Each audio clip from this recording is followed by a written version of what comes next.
P ബാലൻ രചിച്ച 10 യാത്രകൾ എന്ന സഞ്ചാരകൃതി retired major general T Padmini പ്രകാശനം ചെയ്തു. കൂത്തുപറമ്പ് സീനിയർ സിറ്റിസൺ ഫോറം ഹാളിൽ നടന്ന പരിപാടിയിൽ കെ മുകുന്ദൻ പുസ്തകം ഏറ്റുവാങ്ങി.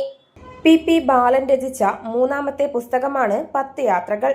Retired major general T Padmini പുസ്തക പ്രകാശനം നടത്തി. കെ മുകുന്ദൻ ഏറ്റുവാങ്ങി.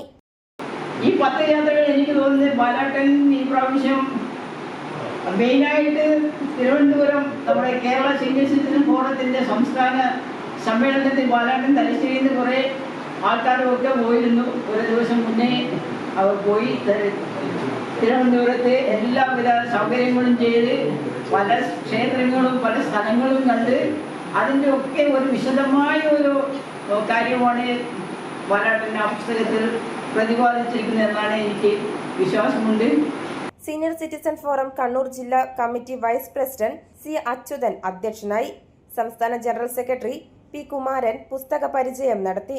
Senior citizen forum Koothuparamba secretary K Balan, സംസ്ഥാന secretary P Chathu, Thalassery elders forum president K Rajendran, K Raghunathan Nambiar, V Padmanabhan, Jayarajan, V Raveendran, P Girija തുടങ്ങിയവർ സംസാരിച്ചു.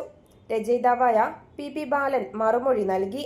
ഇന്ത്യ മുതൽ അമേരിക്ക വരെ, ജീവിതയാത്ര എന്നിവയാണ് മറ്റ് പുസ്തകങ്ങൾ. News site Koothuparamba. കൺഫ്യൂഷനിലാണോ? കയ്യിലൊരു ഡിഗ്രി ഉണ്ടെങ്കിൽ മാത്രം ജോലി കിട്ടുന്ന കാലം കഴിഞ്ഞു. തിയറി പഠിച്ച് സമയം കളയുന്ന കാലവും കഴിഞ്ഞു. ഇന്ന് കമ്പനികൾ തിരയുന്നത് നിങ്ങളുടെ സ്കിൽസ് ആണ്. ഇവിടെയാണ് മാറ്റം തുടങ്ങുന്നത്. വെറുമൊരു പഠനമല്ല, ഇതൊരു കരിയർ ട്രാൻസ്ഫോർമേഷൻ ആണ്. ഇൻഡസ്ട്രിക്ക് ആവശ്യമായ സ്കില്ലുകൾ മികച്ച ട്രെയിനിങ്ങിലൂടെ സ്വന്തമാക്കാം, അതും നമ്മുടെ മട്ടന്നൂരിൽ തന്നെ. ഇനി കൺഫ്യൂഷൻ വേണ്ട, സ്കിൽഡ് ആവാം, സ്മാർട്ട് ആവാം. Join Lazaro academy Mattannur.